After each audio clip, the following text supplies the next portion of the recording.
ní di rádaràda ayé ò ní fojú ọmọ ológo yín gbolẹ̀ wọn ò ní fojú ọmọ ológo tèmi àtiwọ́ gbolẹ̀ láṣẹdùn ọ̀tọ̀ ni pé kéèyàn gbàyàn ní etí ọmọ pé n tó dùnnú jù láyé ni pé kó o lọ síbì kan ọmọ tí ò tó ẹ kó fọ́ etí ẹ kó tún wá fọ́ etí ẹ tó kó tó máa sọ fún ẹ pé kí ló fẹ́ ṣe fún òun ó mọ̀ pé nǹkan yẹn á máa dùn ní gan ká mẹni tó pààyàn kó pààyàn lọ́mọ ẹni tó pa ọ́ lọ́mọ kó tún wá mú ọ kó tún wá sọ ẹ́ sí abẹ́ ẹrú ọmọ tán pè bẹ́ẹ̀ ó pa ẹ́ lọ́mọ tán ó gba omijé ojú lójú ẹ̀ ó kan eyín ọ̀kan tiwọn tán ó tún wá sọ àwọn òbí wọn di ẹrú lábẹ́ wọn tán tó ń ṣe gọ̀tùgọ̀tù tí wọ́n lẹ́rùn ó mú orí wọn má bẹ́ẹ̀ débi pé kò sí ẹnì kankan tó lè sọ̀rọ̀ nínú wọn torí pé ọlọ́mọ fi àtijẹ àti mu wá síbi tó há jíjẹ mímu wọn mọ́ fi síbi tó wá mọ́ jà ara rẹ̀ gbẹ̀yìn ń la fi máa ń sọ fẹ́yìn òbí ìwọ̀nba tẹ́ ẹ bá lè bí ní kẹ́ ẹ bí ìwọ̀nba tí agbára yín bá ká ní kẹ́ ẹ bí ẹ má bí ju tágbára yín ò ní ká lọ débi wípé agbára yín ò ní lè ká nǹkan tó wà nílẹ̀ ẹ má dẹ̀ jẹ́ kí ìjẹkújẹ ojú kòkòrò kó gba ògo sọnù lọ́wọ́ yín tí òbí bá láìkì jẹkújẹ tí òbí bá láìkì múmúkúmu náà ṣe é sọ ìyá náà ṣe é sọ àwọn ọmọ yín dẹrú nílé ọkọ náà ń sọ àwọn ọmọ yín dẹrú nílé ọkọ wọn làwọn ìyàwó ń sọ wọn dẹrú láwọn tí ò tó gèlè tẹ̀tẹ̀ máa mẹ́fìn àwọn táwọn go ọjà mọ̀ kankan nínú ayé wọn wá máa tẹ ojú yín mọ́lẹ̀ wọn máa fojú yín gbolẹ̀ ayé ò ní fojú èmi àti ẹ gbolẹ̀ hallelujah o hallelujah ọmọ ìjọ mi o hallelujah o ọmọ ìjọ mi hallelujah o hallelujah ọmọ ìjọ mi hallelujah o hallelujah mo kí yín kú déédé àkókò yìí ẹ káàbọ̀ sórí ìkànnì Tenny ọmọ ológo ní gbogbo ibi tẹ́ bá ti ń wò mí aburú ayé ò ní ṣe yín ọfà ikú òjijì ò ní gbà yín ayé ò ní péjọ ọkọ̀ bá yín dárò ibi ètò tá a fẹ́ ṣe lénìí ó ní ètò ọ̀rọ̀ tó kù lórí ọ̀rọ̀ DJ Splash àti play fídíò yẹn ṣé you get àti play fídíò interview tó ṣe last pẹ̀lú Martins we need to analyze the video first the second we will talk little about the video that people are carrying out about the Abuebe now we will talk about it and then we will play the rest of Wunmi's voice we'll play one we will play the second one tomorrow because I'm going to school now thank you so much everybody tó bá ṣe ń wọlé bá mi tap screen bá mi double tap screen mo ń bọ̀ hello hello kí ló fẹ́ kí ló fẹ́ kí ni níbo jẹ́ wọn bẹ̀ excuse me mi rí bẹ́ẹ̀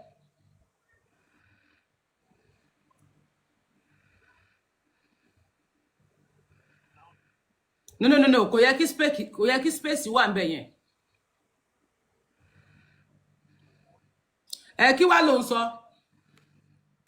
ó yẹ kó tight ibẹ̀ ó yẹ kó tight ni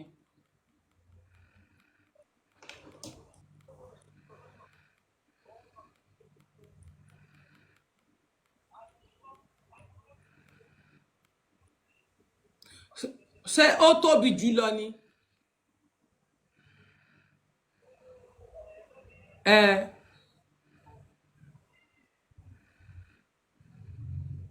okay má worry we will do something about it later mo wà live ṣé gbọ́ ṣé bí ó ṣàṣe ó wà okay àbí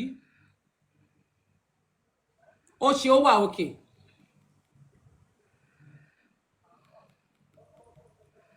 ṣé ó wà okay ṣé títóbi yẹn nìkan ni problem tó wà ńbẹ̀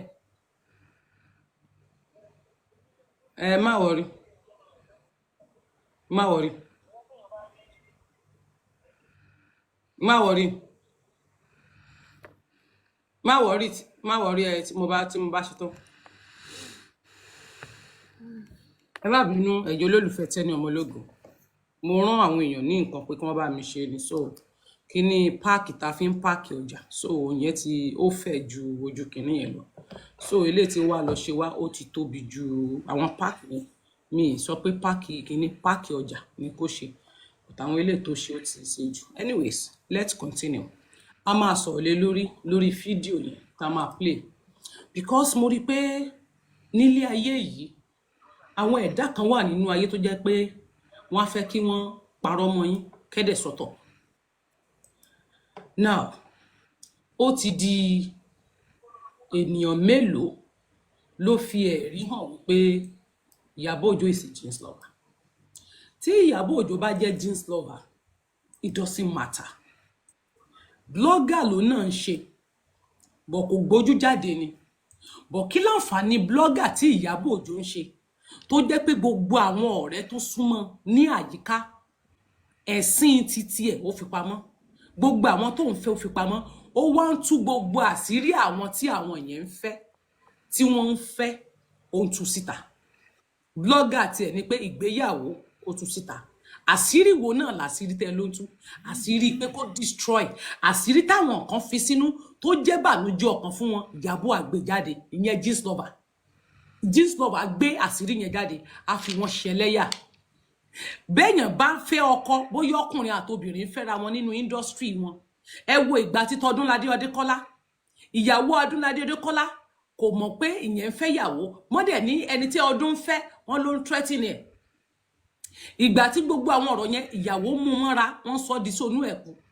Ìgbà tí story yẹn bọ́ sọ́wọ́ jeans lover gbé ojú woman yẹn, ó gbójú ẹni tí Ọdúnládé ń fẹ́ jáde.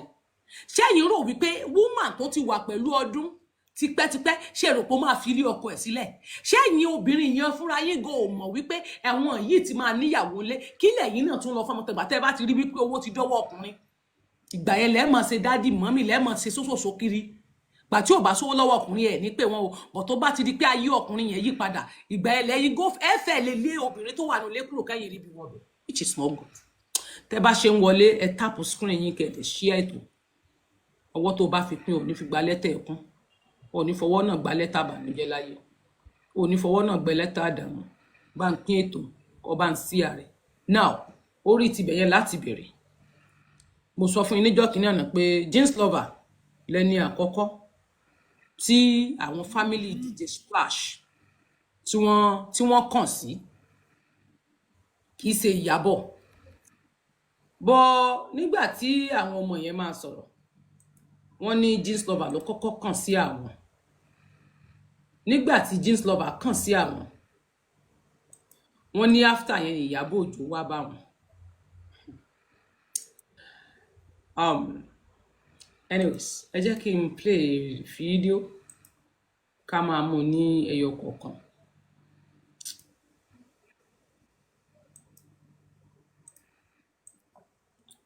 Ó yá, ẹ bá ń pé ètò, ẹ máa bá ń táàpù scroll. Bluetooth mi là. Enter radio in Britain. Enter to Bluetooth. Okay. After we analyze the video, we will continue to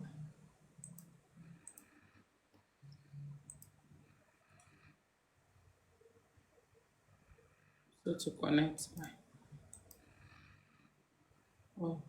Bluetooth connected. Okay, go to connect.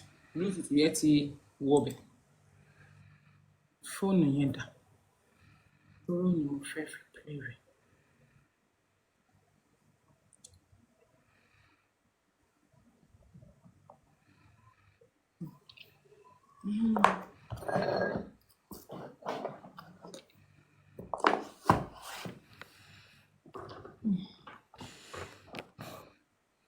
Ẹ pẹ̀lẹ́ mà.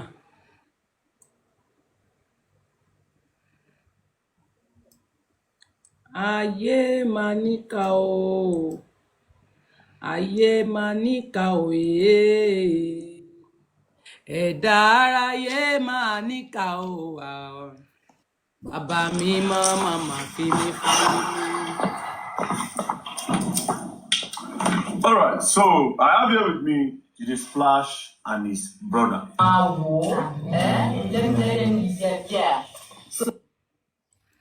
Now, the reason why DJ Splash reached out to me again after the video he sent to me, where he cleared his name based on what Ìyábọ̀ Òjó said, he said immediately after that video, when I posted it, a lot of people started threatening him. Now, even one woman called and she was yelling at him and insulting him. Now, people were calling him Ingrid. And that ingrate part, that's when you now say, okay, you know what? Please, I will need to clear the air. Yes, I appreciate Iyabo Ojo for coming, but I still need to clear the air so that Nigerians will know everything that happened that period. Now, his brother also said he was an eyewitness to everything, and he saw everything. And as a matter of fact, it was even through him that Iyabo Ojo came to the house. So, bros, listen, this interview what they do, I know the editor, I know the cut time. Anything where you talk now straight. If you use PG, I would prefer me use PG. If you meet Sam, but just feel free to talk. Do you understand? Feel free and say the truth. Now only you and God, now you know. Do you understand? Anything where you do, now you and God, now you know. So first things first, how Iyabo Ojo take enter inside all these things? That time we Mohbad matter first happened. Now Gistlover first reached out to me through Instagram. So you can't tell me say in the ask people around how he would take with a splash. So some people come forward my page To run. so he can't chat me up like, are you the Splash brother? I say yes. So he can't talk say how in the Splash and he go like see me follow and talk for my video. I can't go miss my brother. At that time, if you could go miss Splash, say one person won't follow and talk about video, all this thing, you know they agree. He go fight everybody like you can't say you know deal, you don't want to follow anybody talk. I can't tell Gistlover say my brother I don't want to follow you talk. Gistlover. Tí ẹ bá gbọ́ fídíò yìí dáadáa, that guy said ó ní Gistlover, jeans lèmi máa ń pè tó lórí ibú Gistlover, ó ti bú èmi náà rí, ó ti post mi. Gistlover òun lẹni àkọ́kọ́ tó kọ́ reach out to him. Definitely, Gistlover heard the story about this boy. Ó mọ̀ pé the boy yìí, èyí tí Gistlover ń parọ́, èyí tí Iyabo ń sọ wípé ọmọ òun ò mọ̀ nǹkankan, DJ Splash ló sọ story ọmọ òun fóun wípé nǹkan báyìí ṣẹlẹ̀ sí nílé Naira. Iyabo Ojo mọ̀ ohun tó ṣẹlẹ̀ sí ọmọ rẹ̀. Whereas ọmọ yẹn gan máa lè sọ fún pé àwọn tó help òun nígbà náà rèé ní Jigan bàbá ọjà. Lákọ̀ọ́kọ́ ẹlẹ́ẹ̀kejì ọmọ yìí help òun. Ó wá lè máa wádìí lẹ́yìn ìgbà yẹn pé ọmọ yìí ń kọ́. Later on, bóyá bí tó ti ń gba investigation rẹ̀ náà ti máa ní ara ọmọ yìí ò yá. Ṣé get mi? Ló ti máa mọ̀ pé ara ọmọ yẹn ò yá. Ń ló fi di pé ó ń wọ́ ọmọ yẹn ká. Ìgbà tó dẹ̀ máa reach sí wọn, ìyá DJ Splash ó béèrè ṣé ń pé Gistlover ló máa kọ́ question. Tó bá ti question wọn, á ti ọ̀rọ̀ sí wọn lẹ́nu. Chat tí wọ́n bá jọ ń chat. Ibi tó bá jẹ́ titi ẹ̀ ń bẹ̀, èyí tó bá mọ̀ pé kíní, a ní kan sọ̀rọ̀. Ẹ rí wípé chat òun àti ìyá ọmọ yẹn wọ́n gbé jáde. Ìgbà tó rẹ DJ Splash, tí ìyá Splash reach out sí Naira Marley, tí Naira Marley ò dá wọn lóhùn, ó dá bùkátà dá wọn, ìyẹn ò mí pé Naira Marley ló sọ di wèrè. Ìyẹn ò mí pé Naira Marley ló fàìsàn kan. But n tó kàn dá ni pé torí pé Naira Marley ní owó lọ́wọ́, tí ọmọ tá a dẹ̀ ń sọ nípa rẹ̀ ti bá Naira Marley ṣe rí, kódà tó bá jẹ́ ṣíṣì, ó yẹ kó lè fún. Ojú ló ń rojú ṣàánú. Èèyàn máa ń yọ sàká ni mo fi ní Naira Marley náà sí àwọn àṣìṣe tí Ọlọ́run fi òkú Mohbad correct ẹ̀ tó bá fẹ́ gbọ́. Ó ṣe a lot of mistakes. Àwọn a lot of mistakes tó ṣe ni pé Ọlọ́run ó fẹ́ fi òkú Mohbad correct àṣìṣe ẹ̀ torí wípé èèyàn ò kì í láhùn torí pé ó ní owó yẹn lọ́wọ́. Èló ló fẹ́ fún wọn 200,000 tó ló fẹ́ fi sanwó hospital. Naira Marley lè bùyàn ní 1 million. Ó lè fún ọmọ yẹn ní 1 million naira. Ó pọ̀ jù bẹ́ẹ̀ lọ torí DJ rẹ ni. Talk less of 200,000 tán náà san sí hospital. 200,000 náà fi tọ́jú ọmọ yẹn o. Tán ní Iyabo san sí hospital. How much is 200,000? Tí wọ́n rí fi san owó ilé ìwòsàn rẹ̀. Ká ló ti san gbà náà. Ó ṣeéṣe kí Iyabo má rí bí wọlé sí wọn lára. Nígbà náà. Ṣùgbọ́n nílé ayé ẹnikẹ́ni tí wọ́n bá nípa nínú ayé láti ṣe ìrànlọ́wọ́ fún. Òun náà ní ẹnìkejì rẹ̀. Má wo ìwà. Má wo ọjọ́ iwájú, má wo kankan. Bí wò bá san fún wọn, ó lè sàwọn ọmọ tó bá bí àbáwọn ọmọ ẹ̀ náà máa san fún. Ẹ wá worú Mohbad tó ṣoore fún ọmọ yìí.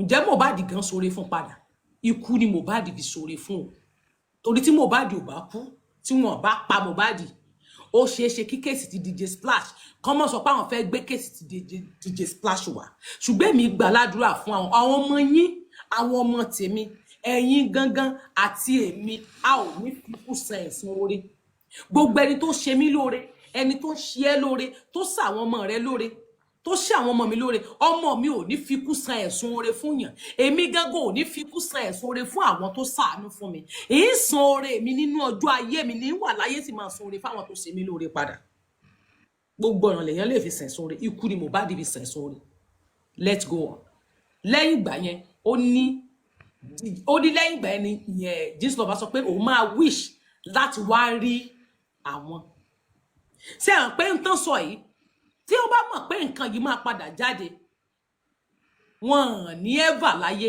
kó sọ wípé òun máa wá rí òun ẹ gbọ́ statement àrí yẹn kẹ́ ẹ lè mọ ẹni tó ń jẹ́ Gistlover gangan this is not the allegedly tí Ìyábọ̀ bá wà alleged tó bá fẹ́ sùn mi kó kọ́kọ́ lọ rè sùn Rose Doris Ogala àti Toto Dike tí ń sọ̀rẹ́ kó sùn àwọn méjèèjì páwọn ní Gistlover kó wá lọ rè bá Martins fìdíè torí pé according to them wọ́n know ní Gistlover wọ́n ní Toto Dike ní ìwọ ní Gistlover ní ẹ́ torí ìwọ jeans ni ó gbogbo ṣòkòtò ló wọ̀ díẹ̀ kò sí ṣòkòtò tó lè gbé wọ̀ gbogbo ṣòkòtò ló wọ̀ fún rẹ àti tọkùnrin àti tóbìnrin kò sí tó wọ̀ tí ó bí fìtì Gistlover now tẹ́ bá gbọ́n tó wí bí ọmọ yìí dáhùn wípé ó ní Gistlover sọ pé ó máa wish láti wá rí òun láti wá rí àbúrò òun láti wá rí child sí ìyẹn wá sọ fún pé ọmọ yẹn nígbà náà tó ń ṣe ó máa ń kanra n tó ń ṣe yẹn máa ń jẹ́ kó kanra kò fẹ́ rí anybody ó máa ń bínú òkìyìn Mr. Mọ́tòsọ ó máa ń jà kiri ni àjàkú akátá ó máa ń bínú nígbà náà now tá bá wá níta ní Gistlover ṣé nígbà tí Gistlover wá dé tó wá lọ rí wọn ẹ jẹ́ ká máa bẹ́tò lọ Gistlover ní ó ń bọ́ ọmọ yẹn sọ̀rọ̀ pé ó máa wá reach out sí o kì í ṣe Ìyábọ̀ o ẹ jẹ́ ká wo ibi tí Ìyábọ̀ ti wọlé ń bẹ̀ double tap your screen. I can't tell me say maybe I fit just take his snap or any video. I can't say that video no go work, but that snap I fit just sneak take that snap. Okay, Gistlover say me snap Splash. Sẹ́ngbọ́ Gistlover ń sọ wípé kí eléyìí ẹ̀gbọ́n kó snap àbúrò rẹ̀ tàbí kó ṣe fídíò ìyẹn wá ní fídíò yẹn òun ò ní lè ṣe fídíò àbúrò òun bọ̀ tó bá jẹ́ pé snap ìyẹn picture ó ṣeéṣe kó wáyé let's go on. Send to her. Yes. Okay. So I can't take the picture, can't send and give him. He can't say, this way no really, they were true. But he go send my number, give Mrs. Yabojo, that Mrs. Yabojo go call me, say, she won't Ṣé rí drama yẹn. come. So you go feel take care of my brother. Then I can't drop. Can you hear that? Ayé ò ní mú yín o. Ayé ò ní fọmọ yín gba bára wọn ní fọmọ ayé yín rúbọ. Lóòótọ́ Ìyábọ̀ lè sọ pé kò ṣèrànlọ́ fún but Ìyábọ̀ ní agenda. She has agenda of helping this family. She has agenda of helping this family, not willingly. Ni mo fi máa ń sọ fẹ́yìn tẹ́ bá ń ṣoore, ẹ ṣoore àtinúwá kẹ́ ẹ lè gba èrè rẹ̀ láti ọwọ́ Ọlọ́run. Ẹ má ṣoore pé kárí mi. Ẹ má ṣoore pé ẹ ṣáàjẹ́ àṣekẹ́ tí kọ́kọ́ fún ẹni yẹn lépè kẹ́ ti bàjẹ́ kẹ́ ti sọ̀rọ̀ ẹ̀ láìdá kẹ́ tó ṣoore fún. Ẹ ṣoore àtinúwá kí ọ̀run lè máa san fún yín. Ọlọ́run nìkan lọ́ba tó ń san oore fún ẹ̀dá nínú ayé. Ọlọ́run nìkan ló ń ṣoore fẹ́dà. Ẹ̀yin tán dẹ̀ ṣoore fún náà ẹ má frustrate olóore yín. Ẹ má ní ayé olóore yín lára. Ẹ má fi múwá ba ayé olóore yín jẹ́. Bó olóore yín bá ṣe nǹkan 1 naira fún ọ appreciate rẹ̀. Dúpẹ́ mọ ọpẹ́ dá. Jẹ́ kí inú ẹ máa dùn sí ohun gbogbo. Má tún sọ pé ńgbà olóore bá ṣe nǹkan fún ọ lónìí. Bí o bá tún yàgbẹ́ lọ́la, ó tún sunkún wá bólóore. Bó oṣù lọ́túnla, ẹ máa yẹ fún wa lówó. Kíní kan ní nǹkan òye mọ́ sẹ́yìn. Bórí ò fọ́ ọmọ yín, ẹ̀dọ̀ ó dùn ọmọ yín, apá ó kàn, ẹsẹ̀ rẹ̀ ó kàn, ojú ilé ó fọ́, ìta ó dì, gbogbo ìgbàdí yín ó wò. Ẹ rí nǹkan kan ṣe tẹ́ fi wá tọrọ bárà lórí ọmọ. Ẹ ń fa àwọn ọmọ yín gba bárà ẹ̀ ń purọ́ pé nǹkan ń sá àwọn ọmọ yín. Ẹ fi ra yín sọ pé abala ojú kan yín, wọ́n dàgbà ti dé yín lójú ké ti yín mú bí kẹ́ máa fọmọ parọ́ tẹ́ máa fi gba bárà. tí ó dẹ̀ yẹ kó rí bẹ́ẹ̀ lórí tẹ̀ ń fọmọ parọ́ gbowó tí nǹkan bá wá ṣẹlẹ̀ sí ọmọ yín inú yín dùn láàárọ̀ bẹ́ẹ̀ ń fa àwọn ọmọ tí nǹkan kan ò ṣe gba bára ẹ wá rò pé ọlọ́run tó ọlọ́run tẹ̀ ń wò yín ẹ rò pé ó gọ̀ ọlọ́run ò gọ̀ kí ló ṣẹlẹ̀ sílẹ̀ ok ẹni yẹn ló exist musa wọn pé kí ló dé tí kinní yẹn ọlọ́run tẹ̀ ń wò yẹn ọlọ́run ò gọ̀ ọlọ́run tí wọ́n ń wò yẹn kò gọ̀ adákẹ́dájọ́ ni tó ń wò èmi àti yín o ò lè táàpù screen yín débi tẹ́ sí à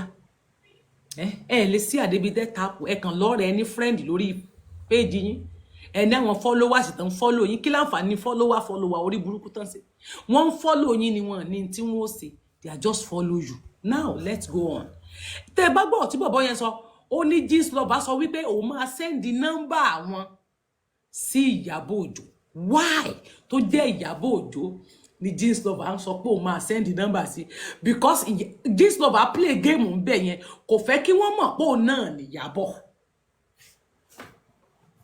why tó jẹ́ Ìyábọ̀ ni wọ́n send number sí Sam Clef ń bẹ́ẹ̀ a gbọ́ pé kò sí Nàìjíríà most of people ló wà nù tí wọ́n débi tó ń tó díke tí wọ́n wà nínú group ni gbogbo àwọn Kiki even Folúkẹ́ Dáramọ́lá ó ní foundation tó dẹ̀ máa fi help tó gbé sí pap tó tẹ́pọ̀ wà open wọ́n jọ lọ sí police station ní Folúkẹ́ Dáramọ́lá wọ́n jọ lọ police station ní why tí ò lò wọ́n why tí ò lò àwọn tó ní charity organization kí ló dé tó wá jẹ́ pé Ìyábọ̀ ló sọ wípé òun fẹ́ fún ní nọ́mbà why tó jẹ́ Ìyábọ̀ why tí ò jẹ́ tó ń tó díkì why tí ò jẹ́ tó ń tó díkì tó fi jẹ́ pé Ìyábọ̀ ni Gistlover sọ pé òun fẹ́ fún ní nọ́mbà rẹ̀ let's go on. My number. Then after like some minutes, she can't call me, ask me say. Ṣé ń gbọ́ game yẹn after some minutes kò tiẹ̀ pé hours ẹ dákun ẹ jẹ́ arẹ́rìn ibo lẹ́rìn mi wá. Nígbà tó ṣe pé màdámù náà ní Gistlover àbíyèsí Elédùmarè bó ṣe báwọn náà ní Gistlover ẹ gbá gbọ́rọ̀ tó sọ ó ní after some minutes kò ní after few hours or after a day only some minutes ó dẹ́gbọ́n dákẹ́ bó sáyé lọ rẹ̀ pọtì you know ó sáyé lọ rẹ̀ pọtì ó yọ sim card èyí ò bọ́lẹ̀ lẹ̀ tó fi ń bá wọn chat ó wá switch wá sórí ti Ìyábọ̀ gangan ó switch kúrò ẹ mọ̀ pé minute yẹn kó tó switch kúrò lórí Gistlover á switch wá sí orí Ìyábọ̀ gangan fúnra rẹ̀ after yẹn á sáyé lọ pọtì toro máa rojọ́ á sáyé lọ pọtì àti á tẹ recording rẹ̀ sílẹ̀ lẹ̀ ó máa tẹ recording tó máa fi record wọn Ìyábọ̀ pàtẹ́wọ́ fún mi ọmọ ọgbọ́n ní wọ́n jàre ọmọ ọgbọ́n tẹ́pẹ́tẹ́pẹ́ ìpín kò yá gbọ́n tó mọ̀ pé ilé ayé yìí kò lọ títí a ní kíní kan kò gbá gidi ẹni kíní kan kò lọ rántí mi tó mọ̀ pé Rabina kan àgbá sídi Ìyábọ̀ ọmọ ọlọ́mọ ọmọ ọgbọ́n ó yá àbí ó ní after some minutes kò tiẹ̀ pa wá sí débi pé kò tiẹ̀ sọ wípé after 1 hour after 30 minutes ó ní some minutes kò pé 30 minutes kò pé 1 hour Ìyábọ̀ Òjó sáré reach out sí pápápá náà ni Gistlover sáré reach out sí Ìyábọ̀ ó dẹ̀ confuse Ìyábọ̀ lẹ́sẹ̀kẹsẹ̀ pé Ìyábọ̀ wàá lọ bí o ń tẹ́ fi mọ̀ pé èmi ni mò ń sọ̀rọ̀ èmi náà ni mò ń play game Ìyábọ̀ is a game master. It's a game, no wonder tó fi pé rẹ̀ ní Queen Mother. Queen Mother àwọn olóṣó náà ni ná. Yeah. Nah, the Splash brother, I say yeah, now Splash brother. He can say okay, make I send address. Say he won't come to our house. So. Ṣé bí Gistlover ló sọ pé òun máa wá tẹ́lẹ̀ bá gbọ́dọ̀ tí bọ́bọ̀ ẹ̀ sọ. Ó ní Gistlover sọ pé òun máa reach out sí wọn. Òun máa wá. Now Ìyábọ̀ Òjó ó ní kó send the number òun fẹ́ wá sọ́dọ̀ wọn. Kò tó ṣe Gistlover wá. Ẹ tó rí báyìí. Pẹ̀lẹ́ àbúrò mi. Yeah. Now next day she can't come. So you send address that first day after you and Gistlover talk. Okay. This talk where you and Gistlover talk. Now we on a talk. Nice family. You still get the chat? I go still get, but you know say that account don't go, but the chat still no dey. So okay, not true. That their old account don't go. So it's possible say you know get the chat. Now before you continue, before the issue of mobile, these people they reach out to now to say okay whether anything that happened to the Splash. Nobody reach out. Okay. There's no wahala. So after she collect the address, then she can't come the next day. Yeah, she can't come the next day. Now me even go pick am. As she don't dey come, I can't tell my brother say, Miss Yabo dey come. Oh. Say, thank God, oh, you go dey okay. Oh. We fight that. My brother change am for me. Say, wetin meaning of this one? She be I tell you, I no wan follow anybody talk, do interview, do anything like that. Wey be say I won't even break yet because I don't vex. Now mama dey hold me that day say, "Mo na calm down." Why would they talk say how things go better? Why would they fight everybody? The Tasha ain't can't calm down. Then when mommy Mrs. Jabode come, he come ask am say, "How far? How your body now?" Now I say fine. If they do as She if come you dey ask talk, me- wait, it be as if you dey talk with fear. No. You dey fear. No. I know they fear at all. Why would they fear where they talk truth? I wait till I dey talk now. So you Because calm down. it's like that. Fún àwọn tí wọn ò bá face camera rí, tí wọn ò dẹ̀ face crowd rí, tí ẹ bá ní kán máa wá sọ, lẹ́bí máa rẹ́ lómi tó yẹ pé iṣẹ́ kéèyàn máa ṣe sọ̀rọ̀sọ̀rọ̀ lórí social media, it's not easy job. It's a great job. Because ó dàbí bẹ́ẹ̀ pé torí o gbọ́dọ̀ present ara ẹ well, you must know how to talk, you must know what you want to say. You hear that? Because social media is a something and it's a something else. It's because a sọ̀rọ̀ mọ́ gbèsè ni. Ó ń bá yàn sọ̀rọ̀, ó ń bá wọn tó ò rí sọ̀rọ̀ tí wọn lè fún ẹ lésì padà. Wà á máa sọ̀rọ̀, wà á máa gbé, wà á máa kọrin, wà á máa gbé, ìwọ náà ni wà á máa sọ, comment nìkan ni wà á máa wò. So therefore, tó bọ́tẹ́ bá rò pé bóyá òun rẹ̀ shake, táwọn kan ń bú ọmọ yẹn, it's like that. Fáwọn tó jẹ́ pé wọn ò face camera rí, wọn ò face crowd rí. Tán bá kọ́kọ́ face camera lẹ́ẹ̀kan, wọ́n á máa shake. Ìwọ tó bá wà boldness, tó bá dé di camera, kò sí kóhùn rẹ̀ máa gbọ̀n. Kò sí kó máa wá, kódà, kò sí kó máa ṣìṣọ́. Torí ọ̀tọ̀ ni tó fẹ́ sọ, ọ̀tọ̀ ni tó máa jáde lẹ́nu ẹ̀ because pé camera tó ń wò yẹn is a secret. It's a spiritual, kí ni mo lè pè? It's a spiritual instrument. It's a spiritual instrument because tó bá face wọn, tó face camera tó ń wò yẹn, ọ̀tọ̀ ni tó máa àìmọye ìgbà tó pé máa plan nǹkan, pọ́tọ̀ ni tí mo fẹ́ lọ sọ́ǹtà. Màá dẹ̀ di camera, màá dẹ̀ máa wí nǹkan mi. Màá go lọ sápá bò mi. Mi kì í kọ ìwé sílẹ̀ pé story tí mo fẹ́ lọ sọ lénìí ni. Mo lè ní project pé nǹkan báyìí ni mo fẹ́ lọ sọ, nǹkan báyìí ni mo fẹ́ lọ sọ. Bọ̀ pé kí n kọ́lẹ̀ tí n bá kọ́lẹ̀ wà lẹ́ ọ̀nà bòbí ló máa rù mí lọ. That's why tí mi ṣe kọ̀ nǹkan kan lẹ̀lẹ̀. N tí bá ti ní mo fẹ́ sọ yẹn, mo máa sọ kọjá ẹ̀. Bí mo ní mo máa sọ̀rọ̀ wákàtí kan, dey play ni. So that's it. Ẹ mọ̀ sọ pé torí pé ó ń gbọ̀n. Kẹ́wọ́ sọ pé bóyá arọ́ ló ń pa. No, it's like that. Fáwọn tí ó kì í face crowd. Torí ọmọ yóò face crowd tẹ́lẹ̀ pé bóyá kó ṣe interview. Àárín àwọn èèyàn tó dẹ̀ wà, kò sẹ́ni tó máa rí Martins sometimes. Fáwọn tí ò bá rí, okay, for instance, irú èmi ń sìn. Ọ̀pọ̀lọpọ̀ àwọn èèyàn máa ń ṣe pé bí mo ṣe rí lójú ayé, ní oní show ni mo ṣe rí lójú ayé, which is no. Bí mo ṣe máa ń para lójú nínú nídìí iṣẹ́ tèmi, bí mo ṣe máa ń fohùn lẹ̀ tí mo máa ń pariwo, ẹlòmíì máa ń rò pé bẹ́ẹ̀ ni mo rí ní real life. No, I'm not like that. Àfi tí mo bá ń bínú. Tí mo bá ń bínú ní real life, tó bá jẹ́ pé mo wà lórí right mo lè para. But tí mi ò bá bínú, tí ò sí nǹkan kan, ó lè mọ̀ gan, ó tí wàá máa wò pé sẹ́mi dẹ̀ nílé, sẹ́yìn dẹ̀ nílé. Lady kan wá sọ́dọ̀ mi jọ́wọ́ wá sí tailor.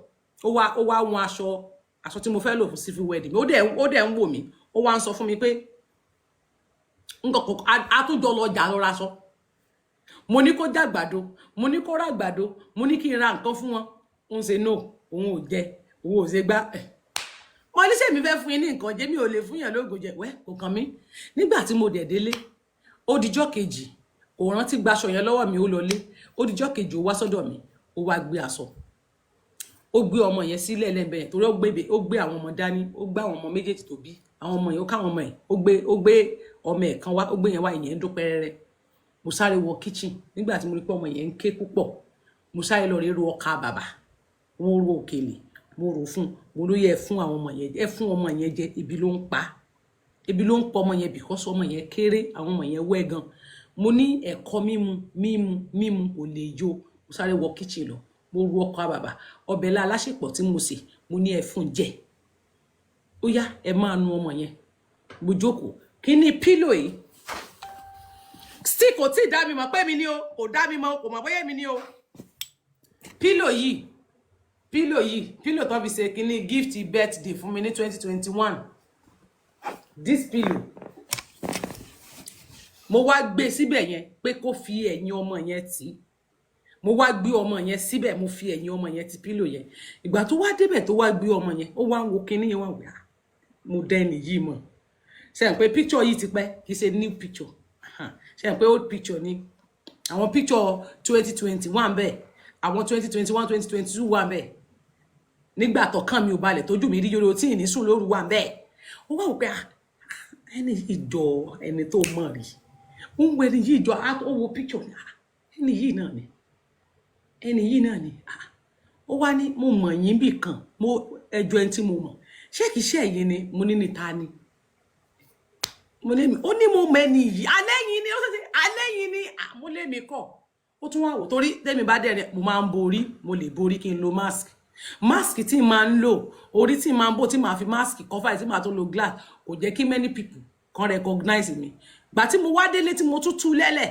ó wá wò ojú ẹni yìí ni ẹ mọ̀ ìbẹ̀rù tó lè wà lára wọn kò lè jẹ́ kó confront mi kó wá bá mi bùrì kó sọ fún mi pé ṣé mi ni bí mo ṣe máa ń ṣe online á wò pé ṣé ni yìí dẹ̀ ló nice bẹ́ẹ̀ tó bọ́ kitchen sáré lọ dáná sí ṣé ni yìí dẹ̀ ni alẹ́yìn náà ní mi ìwà jàgbàdo lánàá mo lágbàdo tí mo rà nìyẹn lórí kíní tébù ń bẹ̀yìn ṣé lẹ́yìn ilẹ̀ jàgbàdo ẹ̀yin ni mo lé mi níta ni ẹ̀yin ní iṣẹ́ ó tún yí fọ́tò kejì alẹ́yìn ni mo lẹ́yìn ni ẹ̀yin ni mo máa ń wò níta mo lé mi kọ́ alẹ́yìn ni mo lé mi kọ́ ló bá náà ló bá tún wò mí báyìí alẹ́yìn ni iṣẹ́ ìwọ̀n wákàtí kan kàn sí ẹ̀yin ni alẹ́yìn ni iṣẹ́ èmi tiẹ̀ mo fẹ́ ṣe show ni mo bá wọ aṣọ kíní abati tí mo ṣe kíní first art abati yẹn ló bá tún wo orúkọ tó wà ńbẹ̀ ẹ̀yin ni iṣẹ́ alẹ́yìn ni mo lé mi kọ́ mo ní bóyá àbúrò mi ni ẹni tẹ́ ẹ rí yẹn àbúrò mi ó lé àbúrò yín kọ́ lélẹ̀ ẹ̀yin gangan níṣẹ́ ẹ̀yin ni mo dẹ̀ wọlé yín tẹkùn mo dẹ̀ wọlé tẹkùn kò dẹ̀ ẹ̀dẹ̀ ṣe anything kí ni mo fẹ́ ṣe mo fẹ́ pa ẹ̀ ni ṣé mo fẹ́ pa ẹ̀ ni ṣé ń lù yín pa ni nígbà tẹ́ ẹ ṣe gangan fún mi mo gbéṣẹ́ fún yín ẹ̀dẹ̀ wá ránṣọ mi ṣé kí mo fẹ́ máa bá yín jà ni ẹnu iṣẹ́ mi ọ̀tọ̀ ìgbésí ayé tèmi gangan ọ̀tọ̀ don't judge book by cover láwọn tó bá máa ń sọ fún ẹ pé don't judge book by cover àwọn tán mọ̀ mí ní school èmi iṣẹ́ ni tó máa ń fẹjú orí iṣẹ́ mi ibi iṣẹ́ mi ọ̀tọ̀ ìgbésí ayé tèmi gangan ọ̀tọ̀ mo sọ fún yín pé nígbà tí mo lọ sílé ẹni tó ń bá mi sọ̀rọ̀ ìwọ̀n 30 minutes ó kàn ń wò pé ṣé tẹ́ni lélẹ̀ ṣá lẹ́ni tó máa ń ṣe báyìí ló bá forúkún rẹ̀ kúnlẹ̀ ló bá bẹ̀rẹ̀ sí ní bẹ́ẹ̀ ni kí n forgive wọ́n ti ṣe ìbàjẹ́ mi gan fún ó ní bí mo ṣe máa ń sọ̀rọ̀ yẹn tán bá sọ̀rọ̀ mi òun náà máa ń bílífù pé bẹ́ẹ̀ lórí nínú Yorùbá nation ìbàjẹ́ mi tí wọ́n ṣe gbogbo ìsọ̀rọ̀ sí mi tán ṣe tán ìtúwáká mi ẹsẹ̀ tó wá sọ mí sí fọkùnrin mi ò lè dúró lábẹ́ ọkùnrin mo ní ìgbéraga mo rúdù gan kódà tán bá rí bí mo ṣe rí mo wà so ugly mo kàn máa ń ṣe kíní ọ̀rọ̀ tó bẹ̀rẹ̀ sí ní kà ló bẹ̀rẹ̀ sí ní bẹ̀bẹ̀ ìwọ̀n 30 minutes ó kàn sí Ọlọ́run mà dáríjì òun Ọlọ́run mà dáríjì ni mo mọ̀ jẹ́ kéèyàn máa fi wé yẹn tẹni ṣé wọ ní ṣá àbó gbáwó èèyàn mi wọ ni ṣé tẹni ní ṣá Ọlọ́run mà dáríjì òun because èmi ti ń ṣàwàdà tèmi lọ bó jẹ́ ní mi eré ni mò ń ṣàwàdà ọ̀gá Adéjókòó ìdílélẹ̀ ó lóun kọ́kọ́ rò pé nìkan tó máa ga tó máa ṣe gàràm tápárí ó ti jàkìtì bí mo ṣe máa ń ròyìn ara mi pé èmi ìdáyà ó láàṣọ ti ẹ̀já nǹkan kan àṣọ kan máa ń halẹ̀ lásán mo níbi iṣẹ́ mi inú ibi tí mo wà èmi tí n bá wà láàrin èèyàn mi lè sọ̀rọ̀ that's why tó jẹ́ pé travel tí mo travel most of time mi lè sọ because mo wà surround with people ni pé tí n bá wà láàrin èèyàn mi ní flow bí mo ṣe máa ń flow mi ní lè sọ̀rọ̀ bí mo ṣe máa ń sọ̀rọ̀ because I don't know the kind of people around me I have to be very careful so mo máa ń dá wà tí n bá dá wà yẹn Ṣàngó Olúkòso ni tí wọn bá sínlé máa bọ́ tó bá ti ń dé báyìí gba ẹni màá lẹ́ni tó bá fẹ́ sọ̀rọ̀ kó sọ tó bá fẹ́ sọ because mi ìfẹ́ diversion so ó máa ń ṣẹlẹ̀ bẹ́ẹ̀ ẹlòmíì ò kì í lè fèsì kámẹ́rà ẹ má sọ wípé bóyá bẹ́ẹ̀ ṣe ń ríyàn bẹ́ẹ̀ lẹ́nìyẹn rí kí lẹ wí. Make it not be as if you dey feel maybe the way you want that to rest, you don't understand. So calm down, just talk. Between you and your God now, you know. Sure. Do you understand? So, So as she come, continue. as she come ask my brother how life like in the house and all the Malian house, yeah. So now come they tell and say, ah, like this, like that, they do for that too. So you come ask them, maybe my brother know him. My brother come say, yes, I know you now. I even know your son Festus. Can you hear that? Iyabo is the first person tó béèrè lọ́wọ́ ọmọ yẹn pé, do you know me? Iyabo ni ẹni àkọ́kọ́ tó kọ́kọ́ bi léèrè pé, do you know me? Kò kí ṣe ọmọ yẹn. Iyabo ló bi léèrè o pé ṣó mọ̀ o.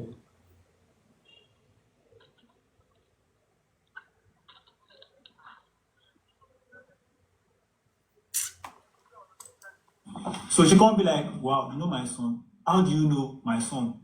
The expert can't tell her, say, ah, there one time where your son come into the household, where your son don't do alright. Say, our son come with him. Like that's the expert say, where the restroom did. That he won't use restroom. He can't show the boy restroom. So he wanted to say, maybe so after some minutes, he said the boy no come out. The boy no, he can't go check, I can't say the boy no do alright. So he can't tell Miss Yabojo that now him if no be him because he fulfill love that because a lot of people they come that they in our house for they get no car for their guys they come in the book. So say if no be him in front of everything where the guy and feel love that day. So now waiting because one of my brother even still did me Splash and that other my brother did that day we When Splash you tell her this thing. say yeah so don't come. So that time, nothing like say drugs or no drugs. No. Anyways, so what you come happen next? So from there, she come and she even talk say this kind of thing don't happen to her mama self before. Ẹ máa gbọ́ o. So you get where she even treat her mama. So she Which kind of thing? Wait, come Sorry. on. First of all, what thing they Ṣé gbọ́, ó ní Ìyábọ̀ gan sọ wípé irú tó ṣẹlẹ̀ sí ọmọ yẹn ó ṣẹlẹ̀ sí ìyá òun rí kóun tó treat ẹ̀. really been there happen to Splash for that video? wetin happen be say that time he no dey alright.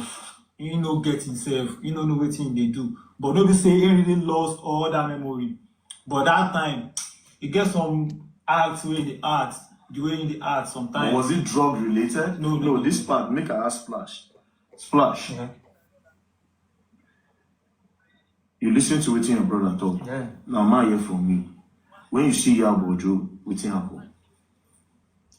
Wetin she follow me talk be say she I know am and I thought say I know her. Say even your son as I be am. Wetin I just dey try let her know that day say I know her son. Say and her son don come to Malia house one night with his friend. Na him friend him come with o. So I just say he come meet me say he wan use the toilet and he dey sweat for it. And I show am where toilet dey. Immediately wey I see say this guy no come out. I go meet am for there, say wetin dey do. I see say he just dey swear for her now.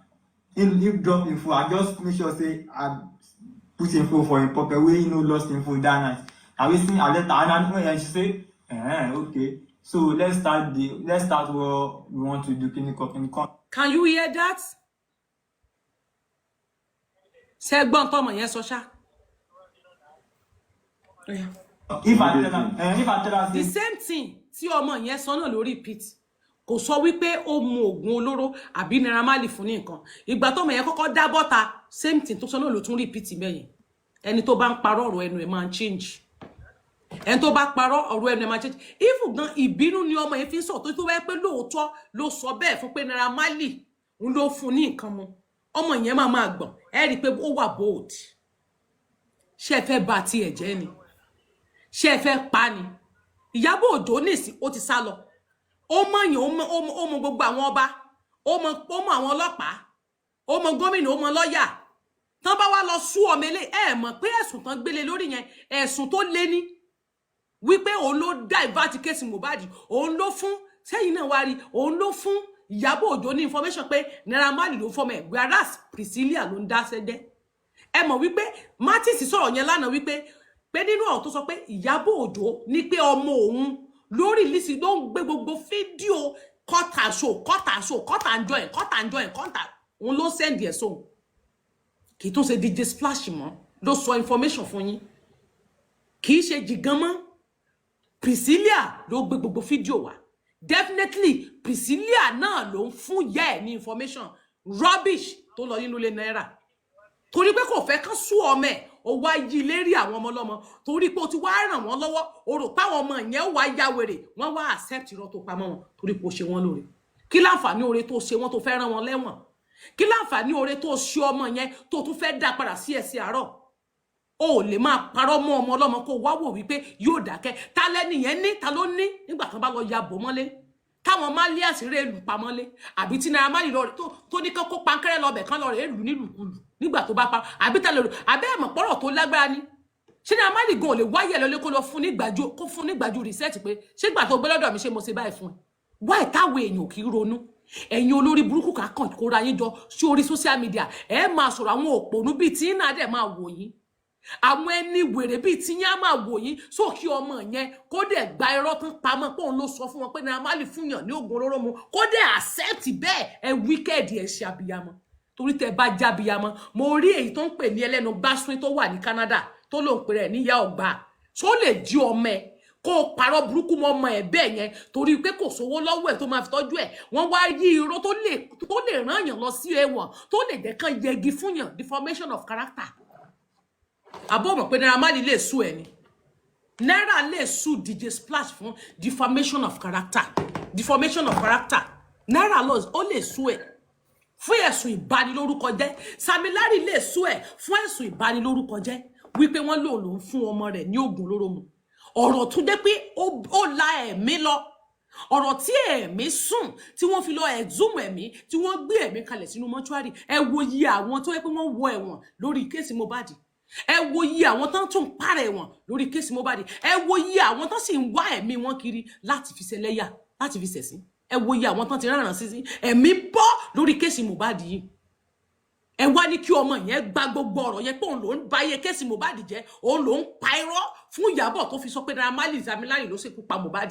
Ẹni kò gbà ọmọ wa yarí pé náà òun kọ́ ló ń ṣe òun ò sọ bẹ́ẹ̀ yẹn fún ẹ wá bẹ̀rẹ̀ sí ní àtàkì ọmọ yẹn ẹ bẹ̀rẹ̀ sí ní ṣépè fún ṣé yìí ò kì í ṣe abiyamọ ni ṣé yìí ò kì í ṣe abiyamọ ni sábìyamọ kọ́ lẹ́yìn ni ẹ wá ń gbé ìyá ẹ̀ ṣépè ẹ ń bú ìyá ẹ̀ wípé ìyá ẹ̀ ṣàtẹnujẹ ìyá ẹ̀gbà kan fún lówó ṣọ́pọ̀ òun lẹ́jọ́ ni ṣé torí pé ó ti wá ràn ìyá ẹ̀ lọ́wọ́ ìyẹn mì pé kí Ìyábọ̀ parọ́ mọ́ ìyá ẹ̀ ìyẹn mì pé kó parọ́ mọ́ ọmọ kọ́mọdé accept irọ́ wá tó jẹ́ pé ẹ̀yin máa ń ṣoore fún yàn ẹ tún jókòó tì lọ́rùn irọ́ tẹ̀yin oore tẹ̀yin ṣe fún yàn ní oore kẹ́ ẹ gbomijé lójú èèyàn lọ́jọ́ wájú àwọn oore tí ó pa yín lẹ́kún lọ́jọ́ wájú lẹ́yìn fẹ́ ọmọ tára rẹ̀ bọ́ọ̀ méjì wọn ọmọ igan kò tí wà òkè tán yányán torí bó ṣe rí tẹ́lẹ̀ kọ́ lórí ó lo cream tó ti pupa ìfún irun tó wà lórí ẹ̀ngbà náà kì í ṣe bí irun báyìí torí nígbà tí wọ́n gbé picture normal picture DJ Splash jáde nígbà tó wà ní Malians house kì í ṣe òun lójókòó yìí ọmọ yóò tí ì padà sí skin rẹ̀ ò tí ì padà sí bó ṣe wà face ẹ̀ gangan ò tí ì padà sí DJ Splash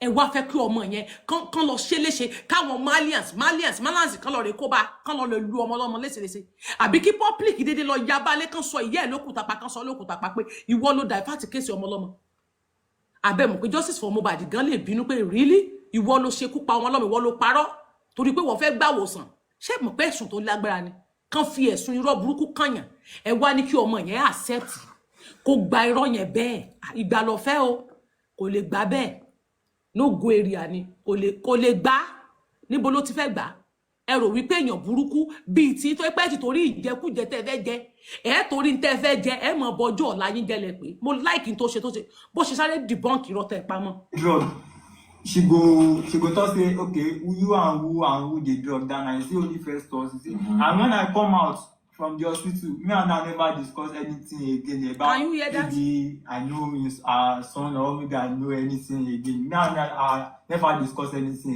again so I don't understand no. Now you see I know what made you be like say you dey vex based on what she talk so calm down. ọmọ yẹn bínú. You understand you don't need to vex na one of those things. You understand? Now one of those things. Now, what really happened to you? Well, You did smoke? down, I won't lie or down. Up to now? Or you No, don't you stop? don't take your smoke, you don't take. You did do coding, I know they do codeine. tramadol. I know even alcohol. If you see me, where I drink alcohol, maybe say maybe I no get weed. And I no go use my money go buy alcohol. prefer make I gather my money, go buy So it. you be occasional drinker, no be always, sometimes, Sometimes. and it hard. And if they hard, no be say I dey go. What of balloon? But I get this low gas. If anybody can bring any video come out where they see me, they me myself, I go say, if anybody feel bring my video where I dey blow bad, I never try am.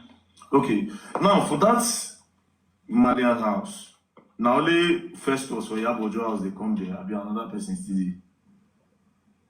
It's a tactical question. You know what talk down? I don't know. I don't know about anything.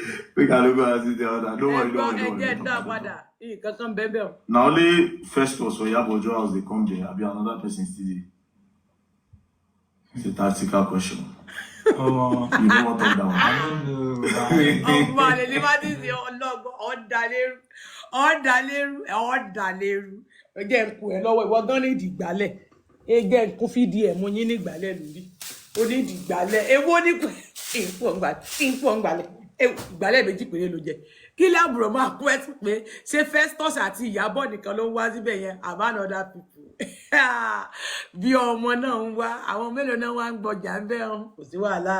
About anything. We can look at it the other. Don't worry. Don't talk. So that particular day, Festus they sweat for her head and that was it.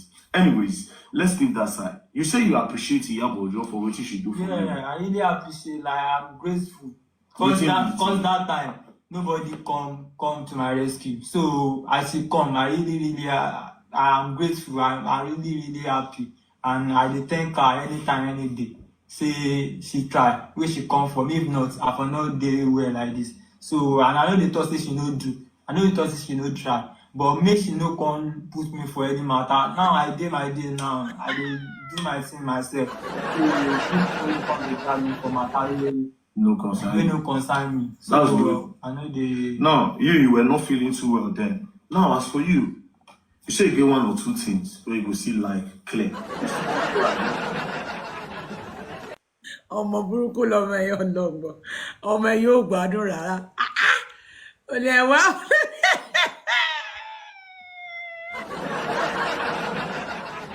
Ìyábọ̀. End this video now. Mi lóòótọ́ bí lóore o, bọ̀ mọ́ wàá fi mí sínú No, ìṣòro. do it Wọ́n fi mí sínú wàhálà tí ì ní bọ́nú ẹ̀. That time where my brother no dey alright.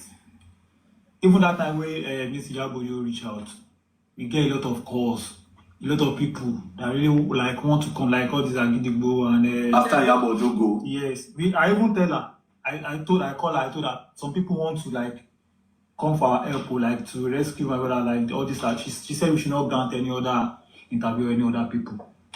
Even Ori Miss reach out that time. she said, "Mona no answer any She other said we person." just they say we don't grant any other interview. So how much? Because they say they contribute a lot of money from now. They say they contribute millions. From That money aspect have really caused a lot of damage, especially to my brother, my mom. Let me say the family as a whole. How? Thank you. Cause immediately after that video, after those trending of all those stuff, people thought maybe the day that Ms. Yabojo came, maybe she give us something like maybe like 5 million or 10 million. Even some people, there are some people that have accused my mommy before. We heard that Yabojo gave you guys 20 million. I was like 20 million for where? That day when she comes, she promised my mom that she wants to give my mom 200. She pressed the 200K that day. Then after that time, she pinned my mom's account. People start donating, which the total money is like 2 point something. I still have all those information on my phone. 2 point something 2.2 million. Yes, I even sent her all the screenshots because that time the way all the money used to come in, I'm the one in charge. It's my money account, but I'm the one monitoring the account. I used to take the snap and I'll send to our WhatsApp. I'll take the snap, I send to our WhatsApp. So it now gets to a time. People don't really donate maybe 10 naira, sometimes 5 naira, 100 naira. That's money now. So then I was like, this is what we have for. I told her. Then she said, out of that money, we should use to take care of Splash. We should be removed from the money people donate Yes, to money to account. take care of Splash, which is okay. So then the hospital, we first paid 400 for the hospital upfront because they still had all the receipt, everything. Then after that time, we paid for medication, we paid for what else again? she helped me for many things that time. They say now buy food. Yes, then my brother said he needs phone that time. We call her. She said we should buy phone from that same morning. With our parents too. Then she said we should look for house. That she started looking for house. That people want to like Rent house. house for, Ṣé gbọ́? for him when ẹgbọ́n tó sọ whenever he- ẹgbọ́rọ̀ gbà yẹn o wípé Ìyábọ̀ ló reach out sí wọn pé wọn láwọn fẹ́ kúrò nínú ilé tán ń gbé tẹ́lẹ̀ o ó láwọn èèyàn sọ pé àwọn fẹ́ gbalé fún wọn torí wípé ẹ fẹ́ fi Mohbad cascos ẹ fẹ́ fi cascos gbà náà wípé àwọn èèyàn sọ pé wọ́n fẹ́ gbalé fún wọn wọ́n fẹ́ help wọn kán kó kúrò níbi tán wà yẹn kán ṣe gbá kán ṣàwo ṣé ń gbọ́ ó yá let's go. lived the hospital. Then one of me and my sister used to look around for house. Even our friends, they're like Mrs. Yabudu friends, some of them are calling me that time that we should come to Lekki, we should look for house in Lekki. I was like, because of continuation, I think we should stay in Ikeja or Egbeda. ṣé bẹ́ẹ̀ gbọ́ wípé even gan wọ́n ní Àgídìgbò ó reach out nígbà yẹn many radio stations reach out láti help ọmọ yẹn gbà náà ṣùgbọ́n Ìyábọ̀ ni wọn kò gbúdọ̀ accept any interview kankan aládàáni kan jẹ́ onímọ̀ ta ẹnìkan torí pé ó fẹ́ dàgbà kó lè dìyẹn kan lè sọ pé òun ló tọ́jú lágbájá ẹlẹ́sẹ̀ pẹlẹbẹ ẹlẹ́sẹ̀ tí ń rìn bí ẹsẹ̀ akéré ṣégbà tí wọ́n ṣiṣẹ́ lómi ò gbúdọ̀ tún ṣe bó bá gbà bí tó gbà lọ́ọ̀ náà ààrẹ náà ni wọ́n ṣàdúrà fún ọwá ní pé kó mọ́ lọ síbẹ̀ ẹlẹ́sẹ̀ bí ẹsẹ̀ pẹ́pẹ́ àfi bí èrè ẹlẹ́sẹ̀ bí ẹsẹ̀ sáráǹgèlé ẹsẹ̀ bí ẹsẹ̀ àṣà ṣé ẹgbọ́n tán wí wọ́n lágídí gbọ́ngàn wá Oríyọmí Hamzat pé ó ní pé rárá o gbúdọ̀ ṣe interview for anybody ẹ máa dúdú interview tán wá ṣe ó ní rárá wọn gbúdọ̀ wá àwọn èèyàn tó tún wá ń sọ pé wọ́n fẹ́ fún wọn lówó wọ́n fẹ́ ṣe gbá fún wọn ìwọ ló lọ bá wọn pé kán lọ gbálé ìwọ ló ní kán ṣe gbá kán ṣàwo wọ́n wá sọ fún ẹ pé àwọn ti rí ilé tán ó ní kán lọ yọ nínú owó ṣé owó tán fẹ́ fi gbálé yẹn sáwọn kò ti ní sanwó yẹn lọ́tọ̀ ṣé inú owó yẹn náà san sí anyway ara ẹ̀ náà ni ó yá. Okay. Then we started looking. On getting the apartment, and I reached out back to her. She was like, now she cannot do anything like for that house. So, like people that want to finance the house, they don't really turn up. Can Like, you she hear took that? out of that money that is in my mommy account to furnish the house. Then If what- it's not That's by- your former house. Yeah, the former house. If you Well, don't what have don't you tell it? mattress, you should get mattress. You should get whatever you need inside the house. So that's how we spent The the money. money. So the house, they no rent out. They know later get the house, and So that means all those money where they say when I gather for everything, it's that's not true. Because some of my family said they are like accusing my mommy that you receive that amount of money, like 20 AM. You don't even tell anybody from daddy's family. You like spend the money alone. So which other thing she promised when she moved to? She promised that she will get her tools for his Oh, that one I see the video where she promised and say go buy and Go DJ buy tools, equipment, go they buy go promote them, they go bring her back. even the boy that time, the boy was saying he want to sing. That so that he can raise money to get his equipment. We are just fighting him that why would you want to switch? This is your work. DJ Why is do you your want work. to switch from like your DJ to music? Even the doctor said we should just let him be for now. That whatever I want to do, we should just Try. support him. Then Missy Abudu now like okay, don't worry. If this is what to do. She called isn't Susu Brick, something like Susu Brick. So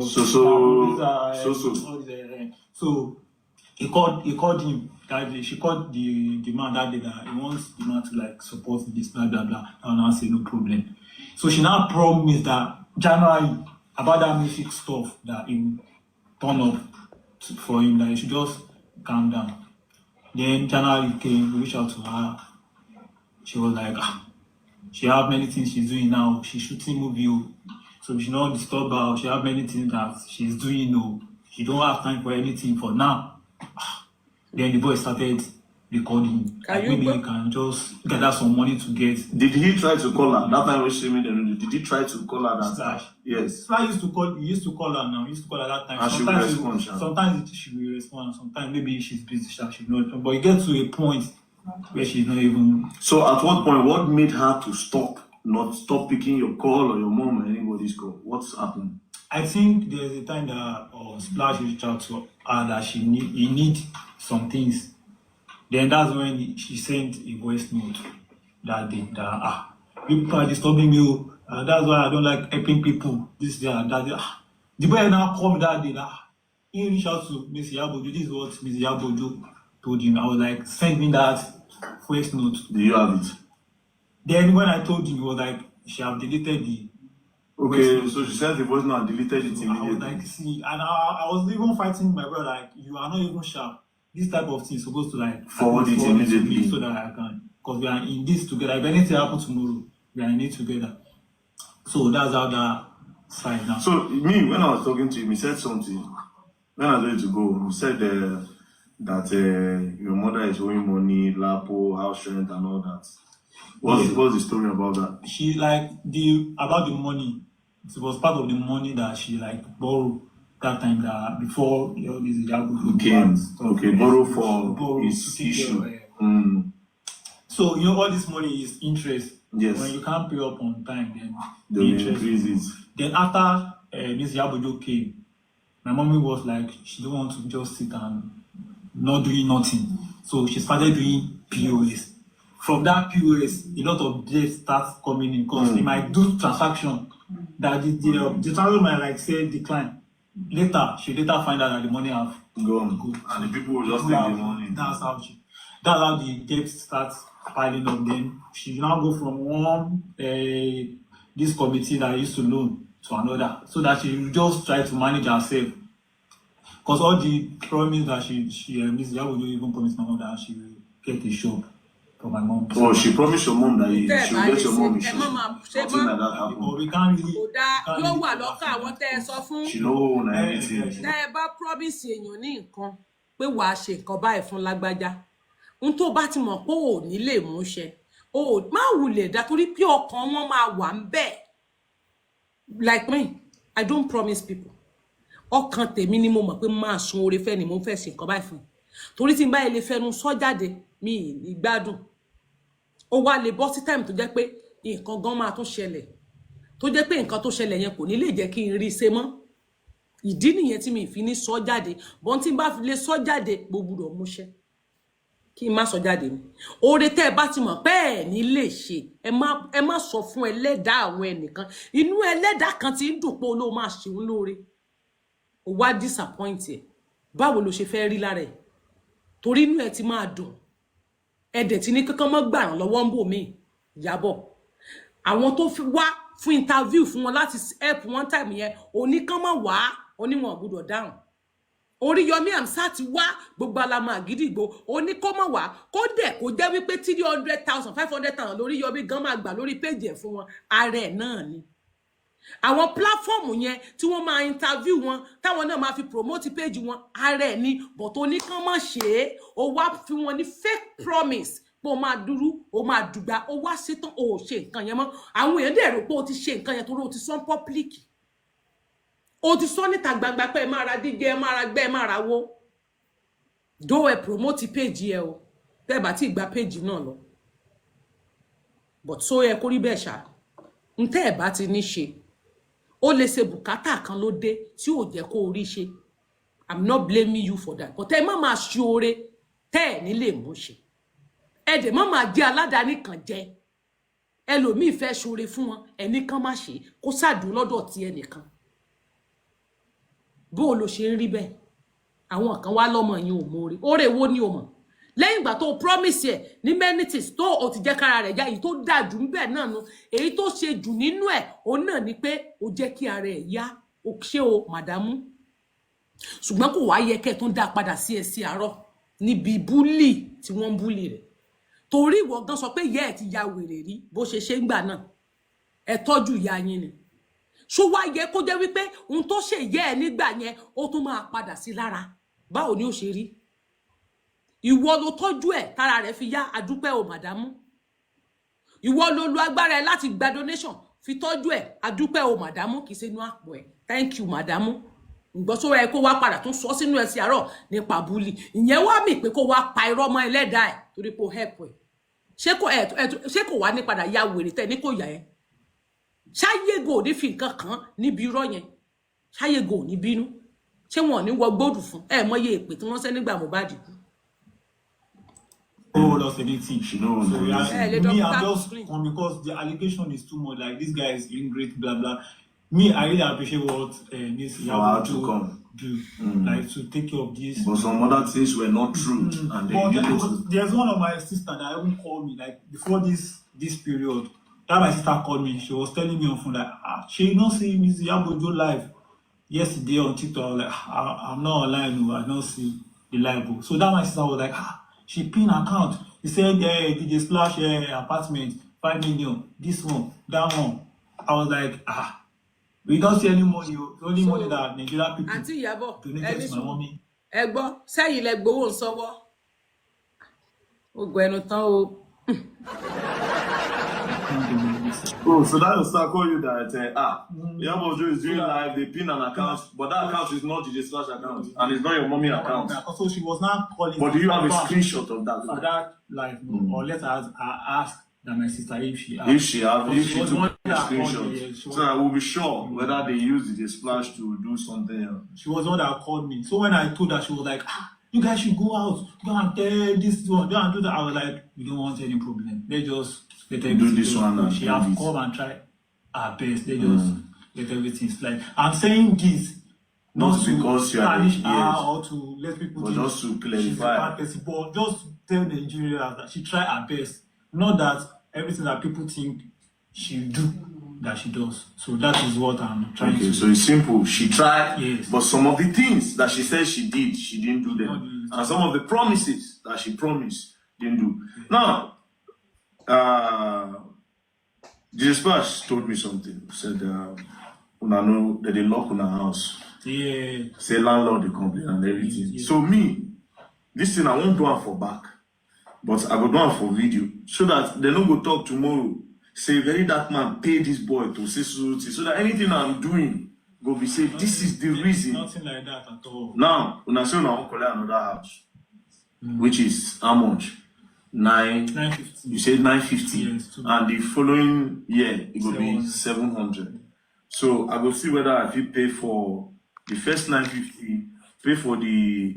So you will just remind me every year. You understand? So you don't put your mind say I feel pay for like 5 years. So try. Do you understand? Whatever. So for rent, so I'll pay the first 950. Then for the next 5 years again, I'll just have to cover this thing. Then depending when you self you will find Tó something. bá jẹ́ with pé your ilé money. yẹn tó bẹ̀ ni pé bóyá torí pé ẹ mọ̀ pé wọ́n pọ̀ wọ́n máa mú ìyá wọn síbẹ̀. It could be 3-bedroom flat. Torí ilé dẹ̀ tí wọ́n lè kó lóòótọ́, ilé tí wọ́n lè kó. But èmi ò bá ní ó yẹ kí wọ́n wálé síbi tí owó yẹn ò ti ní tó bẹ̀ yẹn. Tó jẹ́ pé ó lè má ju bí 500,000 naira lọ ní every year. So that torí pé tí wọ́n bá tún ṣe tán náà wẹ́ Ọlọ́run lè ti gbé wọn ga. Gbàtí Martins bá máa ṣèyẹn náà fún 5 years. Thank you Martins apàtẹ́wọ́.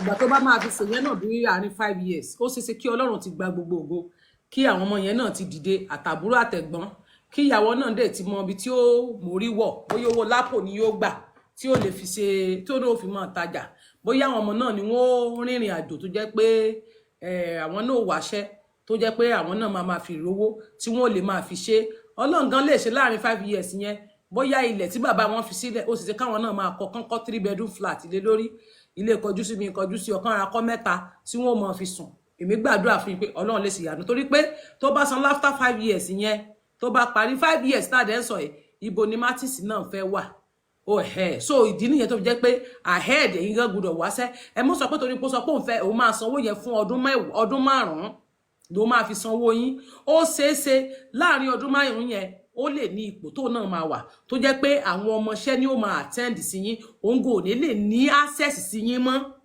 débi wípé ẹ máa fẹ́ bá a sọ̀rọ̀ ó máa fẹ́ difficult pé ó lè ṣe manager àbáwọn ọmọọṣẹ́ rẹ̀ torí èmi mọ̀ pé láàrin 5 years Martins lè ti ó máa ti ju ibi tó wà lọ torí èmi gbàdúrà fúnra mi pé ká bá máa fi rí ọdún 5 táwọn sọ ẹ̀ èmi gò ti kúrò lórí ẹsẹ̀ tí mo wà èyí ti ga ju bí tí mo wà lọ èyí ti wà lókè téńté kì í ṣe pé ń ga ìforí fọ́ sílé o èyí ti débi gíga ló ń jẹ́ bẹ́ẹ̀ èyí ti débi gíga ló ń jẹ́ bẹ́ẹ̀ ó ṣe kó yẹ pé manager ló máa attend sí ṣe manager yẹn sí tó bá wá rí chat wọn sí yóò so ìdí nìyẹn tó pé ẹ̀yin náà wá nǹkan tó jẹ́ pàgbára yín á ká ilé tágbára yín lè ká for now àdúgbò tágbára yín ti lè ká àwọn Sango area yẹn gbogbo àwọn abúlé Ẹ̀gbá ilé ò lọ títí kò dàbí inú Èkó ẹ wálé lọ sọ́nà Ògùn state níbi tí ilé ò ti wọ́n tó yẹ pé tọ́lọ́run bá ṣe tí gbogbo yín bá ṣẹlẹ̀ sí jámà ẹ lè máa dáwó pamọ́ bóyá 10,000 naira 20,000 naira ni ẹ máa dá pamọ́ lóṣooṣù bóyá àbúrò òdò àti ẹ̀gbọ́n náà ṣe ìyá wọn máa fi kún tẹ́yìn mẹ́tẹ̀ẹ̀ta bá ń dá pamọ́ owó ilé yín á pé láàrin ọdún kan tágbára yóò kà ọ̀tẹ́ bá ń gbalé tó wọ́ọ̀tì 700,000 nínú 700,000 yẹn ẹ máa sanwó ná ẹ máa sanwó ẹ máa ra ń jẹ inú ẹ̀ náà lẹ́ máa wọṣọ sákìsà lẹ fẹ́ máa wọ̀ so ẹ ronú sí kó mọ̀ di pé wọ́n tún wá máa padà fi ń ṣe yẹ̀yẹ́ nígbà tẹ́ bá padà bọ́ta so ẹ ronú sí business tẹ́ ẹ lè ṣe ẹ ronú sí òwò tẹ́ ẹ lè ṣe ìrànlọ́wọ́ táwọn èèyàn bá ṣe fún yín ẹ má fowó yẹn jẹun ẹ jẹ́ kí ìyá yín sí ṣọ́ọ̀bù ẹ wá ṣọ́ọ̀bù fún ìyá yín kí ìyá yín lè lọ tán máa ta ọjà níwọ̀nba ṣùgbọ́n lè tó ṣẹlẹ̀ mímọ̀ pé àwọn kan máa fẹ́ da òkúta sígbà yín torí pé ti expose wọn ṣùgbọ́n Ọlọ́run ó bá wọn wí Ọlọ́run ó bá wọn wí yeah. So I will find something. There's some other little things. If I hint one, I will let you know. I know they like talk with you and no fit do. So if you hint me and I can do it, I'll just let you know. Okay. Do you understand? I'll also give you a number of my brother just in case you know if you reach me. And then you will feed one.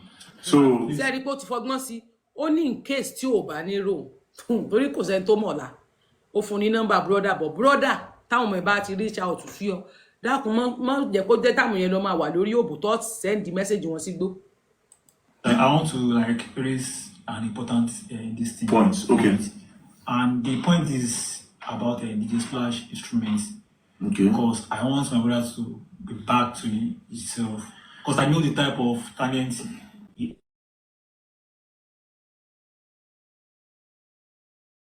testify on his job. You know what he's doing with this DJ. This thing, people you can ask around people that know him, they know he's like good on this DJ stuff. You don't have any instrument now that you can use. You which work? See, for me, for DJ Splash, me calm down small. You which work you do? Me, I'm plumbing. That's what I learned, and I'm into forest. But for now, I'm not doing forest now. Fraud. Make people when they do forest go vest now. Fraud plenty inside. Fraud plenty inside. It's not a work when I fit tell person they do. You understand? You have to really sit down as a man. You go come think. If one thing no work for you, you go try without nothing no work. But now I don't know you. I'm into music too. No, music is not thing. Music is not a thing. It's nothing. Music now by luck. Music and football now by luck. But all those things, they know they just wake up in the morning say you want to dedicate your life to them.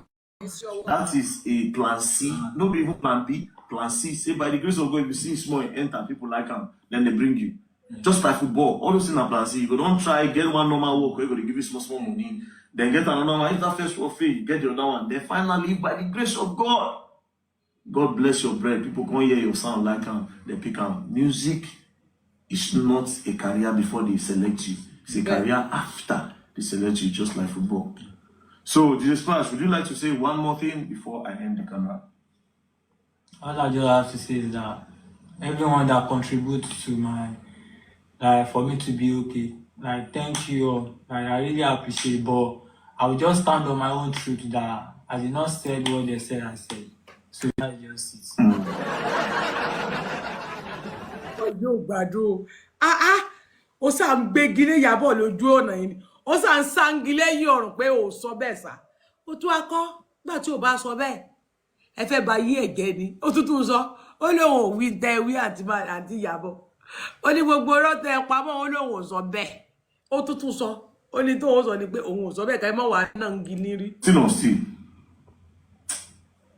Anyways, we cannot talk. You understand? We cannot talk. People are threatening this guy. But I no go expect me talk with him no happen. Because of say, according to you people, they call them English, say they help man.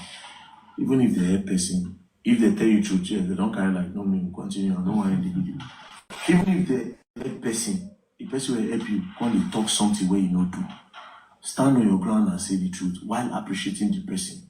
You don't go just talk, say because person help you, you can't do life for your head or give you shit, you go chop on. Do you understand? That being said, to the people who helped this guy that time, who contribute money, I'm going to give you a special shout out. God bless you. Thank you very much. Don't play. All right. Ẹ ti gbọ́. ẹ̀yin tó pẹ́ sórí fún ni ẹ tó fògùn yàgbẹ́ ẹ fún ni lóúnjẹ tẹ́ tó mógùn yàgbẹ́ tó bù sí lẹ́gbẹ̀ẹ́ tó bá ti ń jẹ tó kó mu dítọ́sì tẹ́ni ọmọ ológun sí tí ó flush ẹ̀ sí gbó ẹ sọra yín di tẹ́ni sódà tẹ́ bá ti ń jẹ tẹ́ tó bá mi fún wọn lóògùn tẹ́ni ọmọ ológun ẹ bá ń kó tí dítọ́sì tẹ́ni ọmọ ológun sí tí ó flush inú wọn sí àbí tẹ́ bá ti ń gúnyán tẹ́ rò mọ̀lá tó bẹ̀ òṣìkí ẹ̀ dẹ́ra wá dítọ́sì ẹ̀ tó gbé sí fún wọn lẹ́gbẹ̀ẹ́ bùyá ó flush inú ẹ̀ dànù ẹ mọ̀ ṣe bẹ́ẹ̀ ìyẹn lọ bá àwọn ti DJ Splash lọ ìmọ̀ràn tèmi náà lè gbà wọ́n ni mo ti gbà wọ́n yẹn kán wá ṣe ọwọ́ tán lè ṣe apart pé music irú àbúrò tiẹ̀ lè máa ṣe DJ rẹ̀ lọ because àwọn èèyàn ń ṣe party àwọn èèyàn ń ṣe clubbing kankan wọ́n lè pè sí party wọ́n lè pè sí ìgbéyàwó wọ́n lè pè sí òkú àgbà wọ́n lè pè sí anything òun gan lè máa lo nǹkan yẹn fi ṣe DJ rẹ̀ ní online tó dẹ̀ máa stream àwọn kan lò fún streaming everyday tán kan máa play orin tán dẹ̀ máa gift wọn tán máa play tán máa gift wọn àwọn kan ń ṣe bẹ́ẹ̀ so Ọlọ́run á gba gbogbo ògo tí ẹ lọ bá ẹlẹ́ẹ̀kejì ní ti Abu Ebe mo rí ẹ̀yin dìdìrín dínróbó kan tẹ́ ẹ̀ sọ wípé wọ́n fẹ́ dá ti Abu Ebe mọ́ ọ̀rọ̀ tó wà ńlẹ̀ Abu Ebe ṣe fídíò kò dárúkọ èèyàn kan síbẹ̀ ẹni Martins fídíẹ̀mù ni ó ń bá wí ló ń fọrin bú tí ìbá ṣe pé ẹyọ òpònú ẹni tó sọ̀rọ̀ gangan ló ń kọrin bú kì í ṣe ẹni tó sọ̀rọ̀ jáde toró mọ̀ wípé ohun tí Ìyábọ̀ Òjó sọ ni kì í ṣe fídíẹ̀mù gangan òun ló gbé ọ̀rọ̀ jáde fúnra rẹ̀ kì í ṣe fídíẹ̀mù gangan òun ló bọ́ta tó sọ gbólóhùn wípé Abu Ebe ó ṣe báyìí o Ìyábọ̀ ló sọ fóun definitely ìgbà tó náà máa gbọ́ tàbùbá máa gbọ́ Abu Ebe náà máa wà shocked ni pé kí ló ń ṣe fóbìnrin tó fi ń sọ̀rọ̀ tó rọ́ mọ̀ pé Martins ò parọ́ so tó bá gbé orin jáde orin òwe yẹn Ìyábọ̀ ló fi bá wí kì í ṣe Martins ẹ̀yin kankan wá ń gbé jáde ló ti ó fún fídíẹ̀mù ní èsì Ìyábọ̀ ló fún lésì ẹ wá ní Ìyábọ̀ àti fídí àti Abu Ebe ti jọ wà sígbà kan ti jọ wà yẹn sí kó ba yí ẹ̀jẹ̀ ni kí ló tí Ìyábọ̀ ò pé Abu Ebe ńgbà tó gbọ́rọ̀ yẹn ṣé Martins dédé purọ́ ni àbó dédé parọ́ rẹ̀ mọ́ pó sọ wáyé tí Ìyábọ̀ Òjó dìbọ́ǹkì tó sọ pé òun ò dárúkọ Abu Ebe tó jẹ́ pé ẹ̀yin olórí burúkú kankan máa wà lórí social media ẹ̀ kàn máa dá ẹjọ́ èèyàn fi allegation burúkú kànyàn pé ó máa ń fún wọn lóògùn á dẹ̀ bá wọn sùn ẹ̀ mọ̀ pé allegation méjì nìyẹn á drug wọn tán á tún rape wọn that is two allegation orúkọ ìbanilórúkọ jẹ́ kò dẹ̀ sẹ́ni tó gbọ́rù nǹkan bẹ́ẹ̀ yẹn pẹ̀lú àbúrí láyé kò sẹ́ni tó gbọ́rù nǹkan bẹ́ẹ̀ yẹn pẹ̀lú Abu Ebe rí láyé ẹ wá tó mú allegation burúkú yẹn ẹlẹ́gbà lórí ó wá mú orí òwe pé wẹ́ẹ́ orí burúkú ti yín ẹ mọ̀ kó bá tóun orí burúkú tẹ́ ẹ ń ṣe kiri tásìrì yín padà tú tẹ́ ẹ káàsì kẹ́ ẹ mọ̀ ṣe padà sóhun ṣé Martins wà ló bá wíyìn àbí Ìyábọ̀ ló káàsì náà Ìyábọ̀ ló káàsì ní àyín ló káàsì lẹ́yìn àti níwájú kì í ṣe Martins ò káàsì mí kankan ẹ wá mú ọ̀rọ̀ ẹ wá turn it upside down ẹ̀yin kan wá jókòó ẹ̀yin kan dẹ̀ máa analyse àwọn ọ̀dẹ̀ kan dẹ̀ wà lórí platform yín wọ́n dẹ̀ ń gbọ́ ẹ dẹ̀ ń wò yín ṣé ẹ ní ayé báyìí ṣé ẹ dẹ̀ bímọ ṣá bó bá sọ̀rọ̀ Mohbad náà ẹ̀yin kan ní àtúkútúkú Mohbad ní ọ̀nà ọ̀run tí bára yín náà ló sọ bẹ́ẹ̀ àtúkútúkú ẹ̀ lọ́nà ọ̀run tẹ́ ẹ bá ti bímọ tán náà tó ọmọ yín bá fò sọ́lẹ̀ kókú kẹ̀yìn kan wá máa sọ fún yín pé àtúkútúkú ọmọ yín lọ́run báwo ló mi ò blame yín bí olórí ibú Bọ́sì àti Jòsí àwọn alátẹnujẹ méjèèjì tí ò bá jẹ́ àtẹnu àwọn òbí méjèèjì ṣé wọ́n lè máa sọ rúgbólò yẹn lẹ́nu pé àtúkútúkú ọmọ wọn lọ́nà ọ̀run kírú ìyá ẹ̀ tó wá sọ pé òun fẹ́ lẹ̀ mọ́ ìyàwó òfò bẹ́ẹ̀ Wùmí ló ń ṣe ilé ayé ẹ̀ ó ń tajà lọ ó ń ṣe ilé ayé kò tiẹ̀ ràn yín kò họ́nà ṣé wá blame ẹ̀bí Nàìjíríà kéèyàn ṣe jàǹbá burúkú bẹ́ẹ̀ yẹn kó tó máa fi ka gún Nàìjíríà lójú ta ni Wùmí tá yóò lè gbé ta ni Wùmí tí wọ́n lè mú Wùmí wá ń ṣe falafolo nígbà tí ọmọ ń bẹ nínú mọ́ṣúárì tí ọkọ wà bẹ́ẹ̀ kó tiẹ̀ jó nǹkan ló pàgóyè kó tiẹ̀ sí kó pretend ni ó wá ń ṣe falafolo kóun ti tajà tó ní period owó tàdé ẹ̀sán bó ló ti rí period kì í sórí òkú Mohbad náà ló ti rówó yẹn period kì í sówó Mohbad náà ló ná period kóun ti tajà tó ní period ó ń ṣe falafolo ó tún hàn yín lójú ẹ̀yin òbí wá torí burúkú ìyá Wùmí bẹ́ẹ̀bi tó kórí burúkú pamọ́ sí tí ò sọ̀rọ̀ láti jọ ẹ̀ sẹ̀sùn ògbójú jáde wọ́n pa ọmọ yín tán wọ́n tó káṣù ẹ̀jẹ̀ lé lọ́wọ́ ní ká ẹ máa fọ́ṣù ẹ̀jẹ̀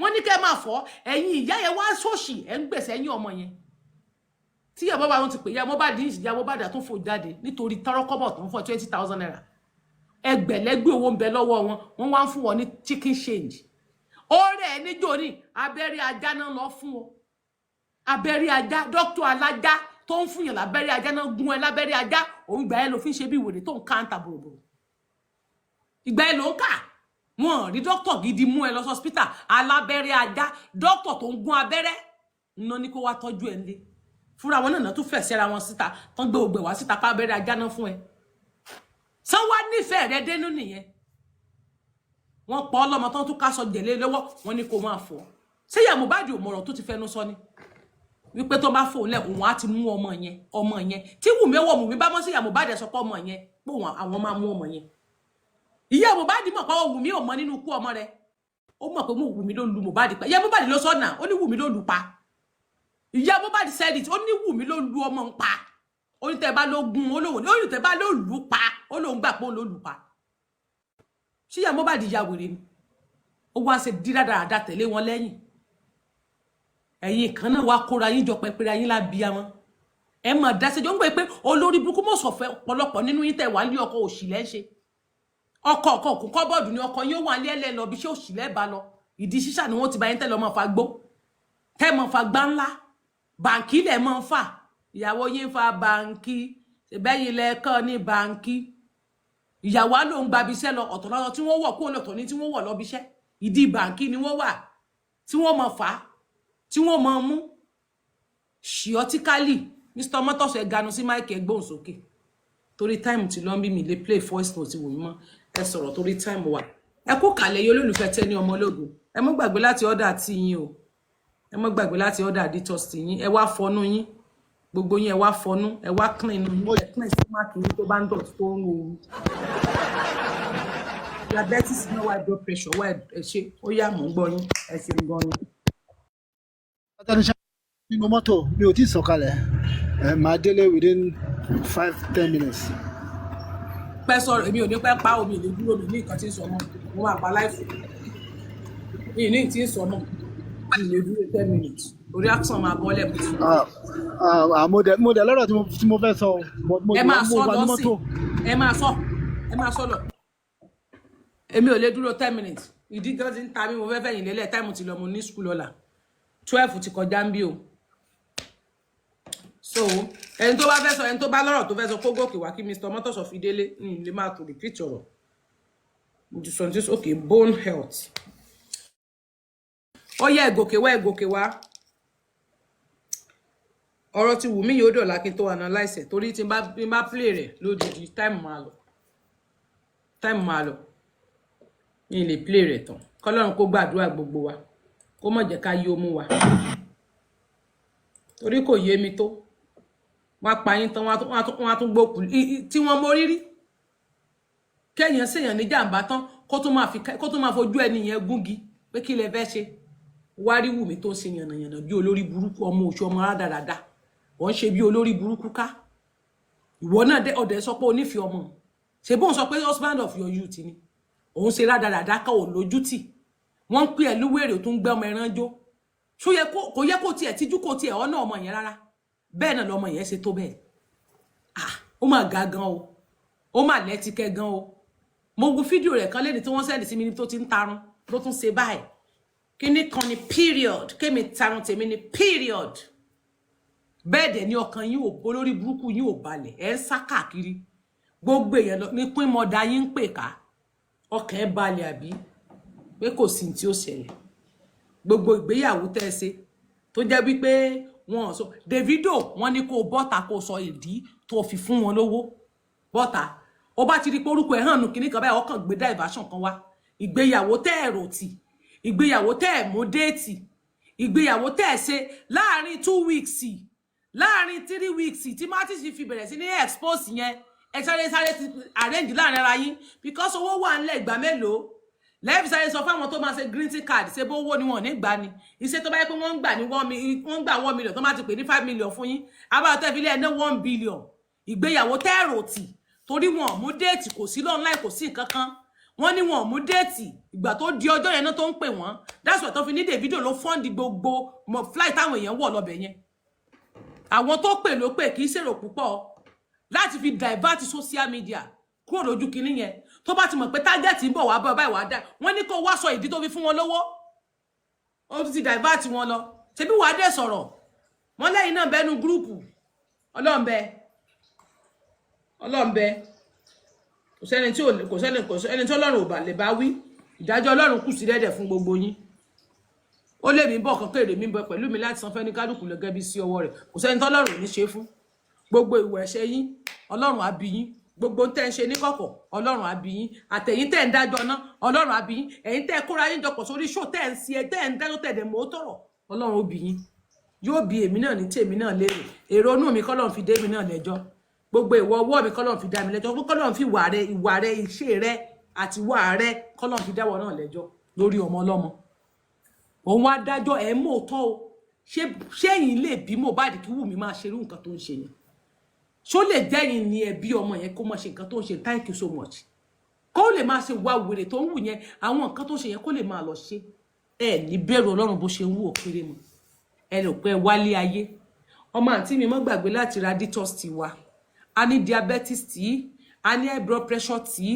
blood circulation blood vessel cleanser ẹ̀yin tẹ́ ẹ ní stroke àtẹ̀yin tẹ́ ẹ ti ń feel stroke ẹ kàn sí Tenny ọmọ ológo Dr. Tenny a máa treat yín fún ẹ̀yin tẹ́ bá ní stroke then ẹ̀yin tẹ́ ní gout ẹ̀yin tí gout ń yọ lẹ́nu ẹ kàn sí Tenny ọmọ ológo ẹ̀yin tí arúnmọ́nú eegun arthritis ń dà láàmú ẹ kàn sí wa tí gbogbo ọwọ́ yín ó máa kákò báyìí tí ó máa kákò báyìí ẹ kàn sí wa ìwọ tó jẹ́ ẹsẹ̀ sickle cell tó ẹ pé máa ń ní ẹ lára ń gbà míì àwọn nǹkan tó máa fi máa maintain ẹ tó bá ti di wípé tásìkò tó bá ti ń ṣe ẹ kàn sí Tenny ọmọ ológo tó bá jẹ́ sickle cell ní ẹ bá sọ fún Tóyìn Kìkìrí kó wá ra sickle cell tì lọ́wọ́ wa so àtọ́jú yín then ẹ̀yin tí ẹ ní pie ẹ̀yin tí pie yọ lẹ́nu ẹ kàn sí Tenny ọmọ ológo we will treat you ìwọ tí nǹkan bá ń ṣe anything tó bá ń ṣe ẹ kàn sí Tenny ọmọ ológo we dey with you kàkàràǹkà a sì máa tọ́jú rẹ̀ kó sì jẹ́ ní. Thank you so much. Mr. Mọ́tọ́fẹ̀ mi ti ń relé. Torí time ti lọ iná yẹn mi fẹ́ kó wọ aago kan débi tó máa wọnú ẹyin ojú mi púpọ̀ jù. Torí mo fẹ́ máa sùn lásìkò mo fẹ́ kójú mi calm. Kó tó di ọjọ́ ìgbéyàwó mi kójú mi calm. Kí n bọ́ sí online báyìí kí gbogbo àwọn ex mi kí gbogbo wọn forí sangbọ́n ká máa ké. Àwọn kan náà ń pè mí níyàwó wọn léde nínú inbox my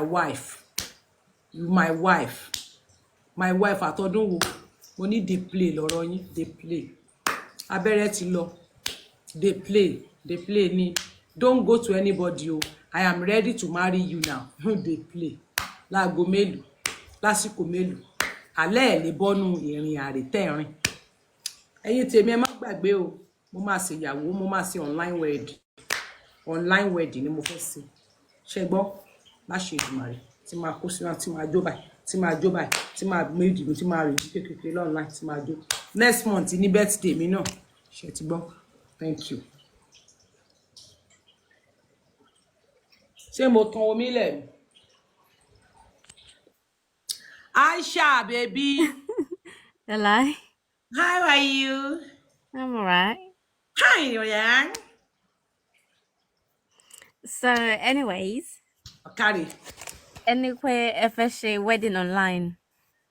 Mo fẹ́ ṣe ìyàwó. Online, like a serious. I'm coming. Mo fẹ́ pa omi tó ń dùn. Mo ń gbọ́ fún mi kan dùn mi bọ́dún tó ti ń dùn. I'm coming. I am coming. Padà. Orí ìyá ìwọ ẹ kò fò dànù. Máa pa ọ́ dànù lórí burúkú nínú òru burúkú tó rìn kiri. I'm coming here, ọmọ ìyá mi, I am coming.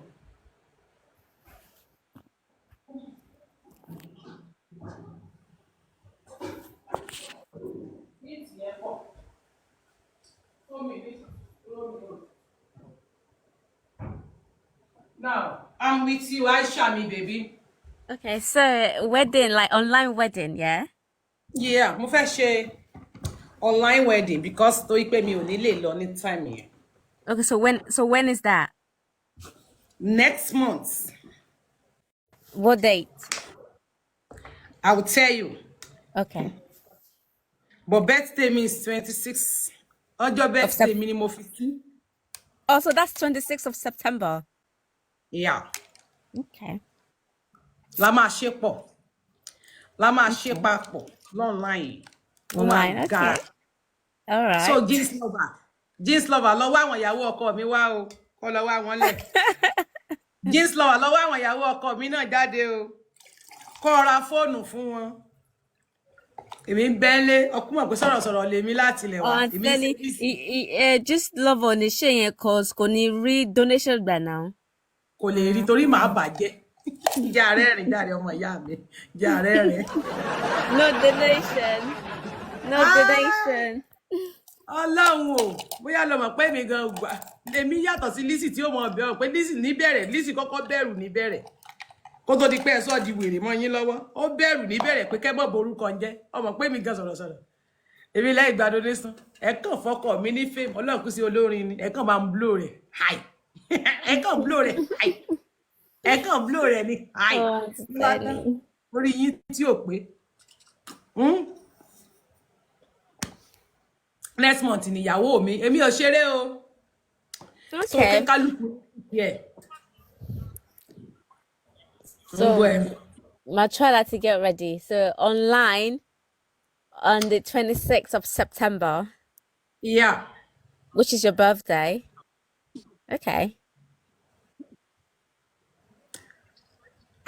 Last say ní on the 25, a máa kọ́kọ́ lọ sí registry. Okay. But listen, mo yẹn ṣe registry online. Yeah. I understand that. Ìdáná nìkan náà máa ń ṣe online. Yeah. Ibi báyìí ni mo ti wà. Ibi láti máa ṣe yòókù ní January 20. January 20.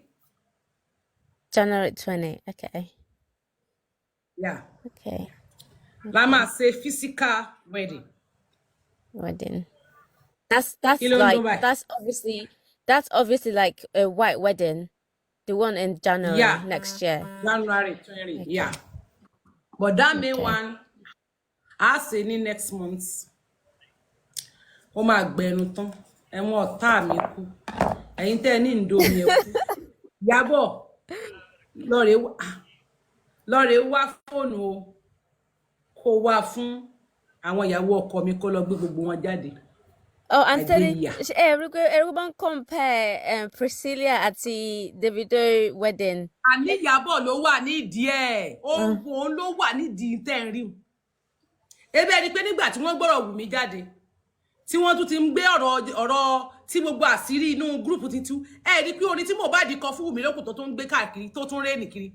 Ọmọ Wùmí what's up? Òrékèlè wá mi. Ẹ rí pé orin ló tún circulate lórí TikTok kiri.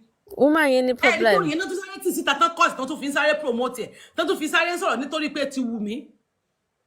Ṣé ẹ rí pé géèmù burúkú làwọn people mo ní Jésébẹ̀ ni wọ́n? Àwọn ọmọ Jésébẹ̀. Wọ́n lágídí gan, wọ́n gbọ́ wọn Yeah, ìgbọ́. Ọlọ́run máa mú kó tóbi tó lọ now. That one for sure. Yeah, like me to like be anti Zainab, but she boo Iyabo.